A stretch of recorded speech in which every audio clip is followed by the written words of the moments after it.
আকাশবাণী কলকাতা স্থানীয় সংবাদ পড়ছি প্রিয়া বিশ্বকর্মা। প্রথমে বিশেষ বিশেষ খবর। রাজ্যে বিধানসভা নির্বাচন এগিয়ে আসার সঙ্গেই জমে উঠেছে প্রচারাভিযান। প্রথম দফার নির্বাচনে ১৫২টি আসনের জন্য জমা পড়া মনোনয়নপত্রগুলি আজ পরীক্ষা করে দেখা হয়। নির্বাচন কমিশন প্রত্যেক বুথে কড়া নজরদারি চালানোর পূর্ণ প্রস্তুতি নিয়েছে। বুথের পরিকাঠামো খতিয়ে দেখতে প্রত্যেক জেলায় একজন করে সচিব পদমর্যাদার আধিকারিক নিয়োগের সিদ্ধান্ত নির্বাচন কমিশনের। জাতীয় কংগ্রেস রাজ্যে বিধানসভা নির্বাচনের জন্য আজ তাদের নির্বাচনী ইস্তেহার প্রকাশ করেছে। আজ বিশ্ব স্বাস্থ্য দিবস। দেশের অন্যান্য অংশের সঙ্গে এ রাজ্যেও স্বাস্থ্য সচেতনতা নিয়ে নানা অনুষ্ঠানের আয়োজন করা হয়েছে। টালিগঞ্জের আর্টিস্ট ফোরাম এবং ফেডারেশন আজ থেকে তাদের কর্মবিরতি প্রত্যাহার করে নিয়েছে। আসছে বিস্তারিত খবরে। রাজ্যে বিধানসভা নির্বাচন এগিয়ে আসার সঙ্গেই জমে উঠেছে প্রচারাভিযান। বরিষ্ঠ বিজেপি নেতা প্রধানমন্ত্রী নরেন্দ্র মোদী নির্বাচনী প্রচারে আগামী ৯ তারিখ রাজ্যে আসছেন। পূর্ব মেদিনীপুরের হলদিয়া, পশ্চিম বর্ধমানের আসানসোল এবং বীরভূমের সিউড়িতে দলীয় প্রার্থীর সমর্থনে ৩টি জনসভা করবেন তিনি। প্রবীণ বিজেপি নেতা প্রতিরক্ষা মন্ত্রী রাজনাথ সিং আজ উত্তর ২৪ পরগনার ব্যারাকপুরে পরিবর্তন সংকল্প সভায় অংশ নেন। তিনি বলেন, তৃণমূল কংগ্রেস অপশাসন ও দুর্নীতির প্রতীক। গত ১৫ বছর ধরে তোষণের রাজনীতি করছে তারা। শাসক দলের মদতেই অনুপ্রবেশকারীরা দেশে প্রবেশ করে জনবিন্যাস বদলে দিচ্ছে বলে অভিযোগ করেন তিনি।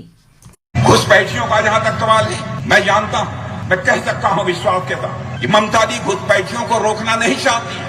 उनको अपना वोट बैंक समझती है और कुछ घुसपैठियों को रोकने के लिए जो मैं गृह मंत्री था उस समय भी हमने जमीन मांगी थी, कहा तो था कि दे देंगे, नहीं दी गई। अब जाकर शायद कुछ जमीनें दी हैं बॉर्डर सिक्योरिटी फोर्स को, ताकि सीमा के ऊपर कुछ फेंसिंग किया जा सके और घुसपैठियों को बंगाल की सीमा में, भारत की सीमा में आने से रोका जा सके। পরিবর্তন সভা শেষে বিজেপির ৬ প্রার্থীকে সঙ্গে নিয়ে রোড শো করেন রাজনাথ সিং। পরে ওই প্রার্থীরা নিজেদের মনোনয়ন জমা দেন। কেন্দ্রীয় শিক্ষা প্রতিমন্ত্রী ধর্মেন্দ্র প্রধান আজ রাসবিহারী বিধানসভা কেন্দ্রে দলীয় প্রার্থীর সমর্থনে প্রচারে অংশ নেন। এদিকে বিজেপির সর্বভারতীয় সভাপতি নীতিন নবীন দলীয় প্রার্থীদের সমর্থনের প্রচারে আগামীকাল উত্তরবঙ্গ যাবেন। আলিপুরদুয়ারে এক জনসভায় বক্তব্য রাখার পর নাগরাকাটায় চা শ্রমিকদের সঙ্গে বৈঠক করবেন তিনি। পূর্ব মেদিনীপুরের নন্দীগ্রামে আজ প্রচারে যোগ দেন বিরোধী দলনেতা শুভেন্দু অধিকারী। তৃণমূল কংগ্রেস নেত্রী মুখ্যমন্ত্রী মমতা ব্যানার্জি আজ উত্তর ২৪ পরগনার বনগাঁ, নদিয়ার চাকদা, কল্যাণী এবং হরিণঘাটায় দলীয় প্রার্থীদের সমর্থনের প্রচারে যোগ দেন। চাকদায় এক জনসভায় তিনি বলেন, চক্রান্ত করে বেছে বেছে ভোটার তালিকা থেকে মানুষের নাম বাদ দেওয়া হচ্ছে। অনুপ্রবেশ ইস্যুতে এদিন কেন্দ্রীয় সরকারের সমালোচনা করে মুখ্যমন্ত্রী বলেন, সীমান্তে পাহারা দিচ্ছে বিএসএফ, কাস্টমস থেকে শুরু করে রেল সবই কেন্দ্রীয় সরকারের, অথচ অনুপ্রবেশের জন্য রাজ্য সরকারকে নিশানা করা হচ্ছে। আর অনুপ্রবেশকারী কারা? বর্ডার পাহারা দেয় কারা? Government of India. কয়লা পাহারা দেয় কারা? Government of India. কাস্টমস কাদের? Government of India. রেল কাদের? Government of India. দেখে দেখে একটা কমিউনিটিকে বাদ দিচ্ছেন, দেখে দেখে মতুয়াদের বাদ দিচ্ছেন, দেখে দেখে রাজবংশীদের বাদ দিচ্ছেন।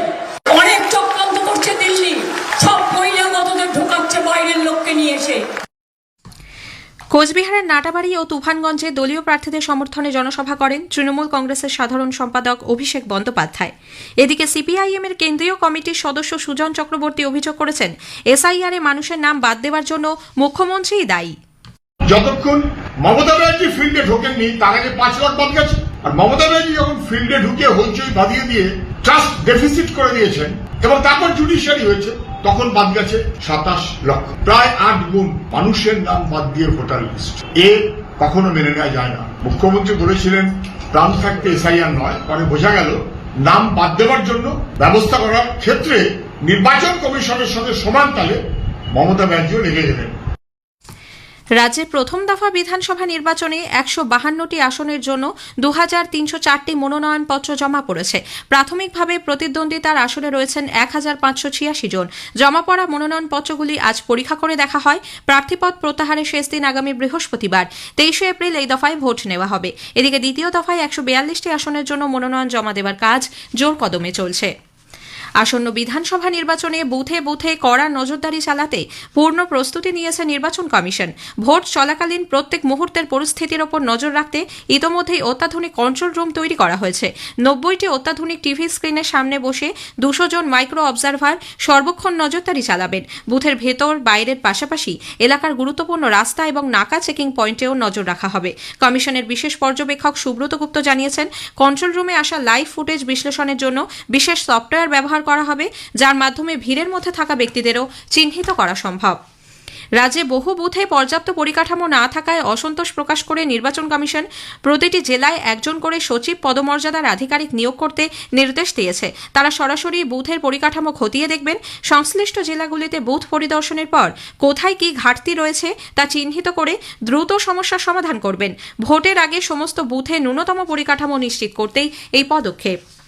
বিধানসভা নির্বাচনের আগে আগামীকাল রাজ্যের সব পর্যবেক্ষকের সঙ্গে বৈঠক করবেন মুখ্য নির্বাচন কমিশনার জ্ঞানেশ কুমার।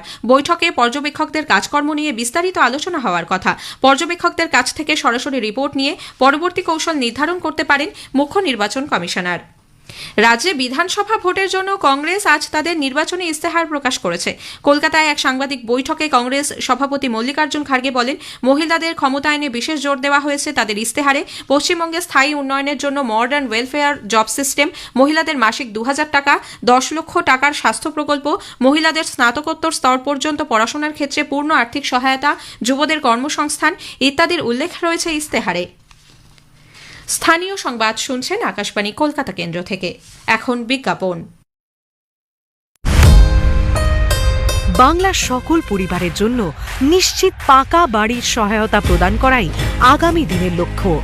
এই স্বনির্ভরতার অঙ্গীকারকে যথার্থ রূপে সার্থক করতে তৃণমূল কংগ্রেসকে জোড়া ফুল চিহ্নে ভোট দিয়ে বিপুল ভোটে জয়যুক্ত। আজ বিশ্ব স্বাস্থ্য দিবস।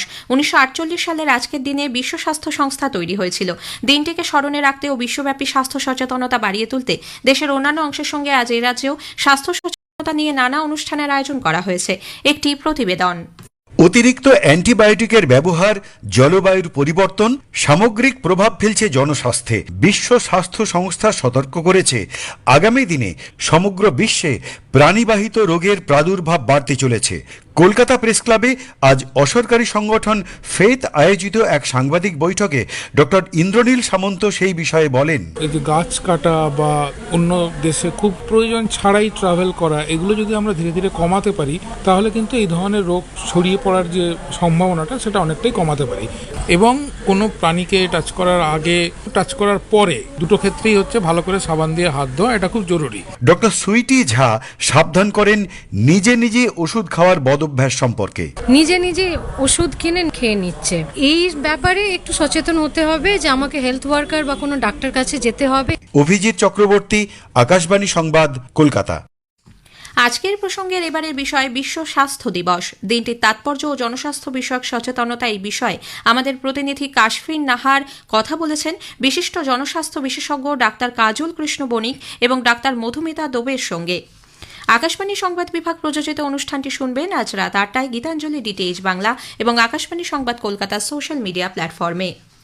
টালিগঞ্জের আর্টিস্ট ফোরাম এবং ফেডারেশন আজ দফায় দফায় বৈঠকের পর তাদের কর্মবিরতি তুলে নিয়েছে।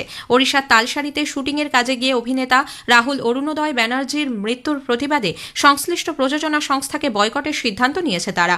আর্টিস্ট ফোরামের সভাপতি রঞ্জিত মল্লিক জানান, ওই প্রযোজনা সংস্থার সঙ্গে আপাতত কোনো শিল্পী বা টেকনিশিয়ান কাজ করবেন না। অভিনেতার মৃত্যুর ঘটনার যথাযথ তদন্তেরও দাবি জানিয়েছেন তিনি। মালদায় বন্যা ত্রাণ দুর্নীতি মামলায় অভিযুক্তদের বিরুদ্ধে পুলিশ কি পদক্ষেপ করেছে 1 মাসের মধ্যে হলফনামা দিয়ে তা রাজ্যকে জানাতে নির্দেশ দিয়েছে কলকাতা হাইকোর্ট। প্রধান বিচারপতি সুজয় পাল ও বিচারপতি পার্থসারথী সেনের ডিভিশন বেঞ্চে আজ এই সংক্রান্ত মামলার শুনানি হয়। কলকাতা হাইকোর্টের নির্দেশ মতো কম্ট্রোলার অ্যান্ড অডিটর জেনারেল ক্যাগ এই মামলা তদন্ত করে 678 পাতার রিপোর্ট দিয়ে আদালতে জানায় ত্রাণের 50 কোটি টাকা তছরূপ করা হয়েছে।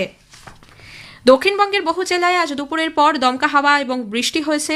আলিপুর আবহাওয়া দপ্তর জানিয়েছে আগামীকাল কালবৈশাখীর গতিবেগ এবং বৃষ্টির পরিমাণ বাড়ার সম্ভাবনা রয়েছে। উত্তরবঙ্গের 5টি জেলাতেও বিক্ষিপ্তভাবে বৃষ্টি হয়। শেষ করার আগে স্থানীয় সংবাদের বিশেষ কিছু অংশ আরও একবার।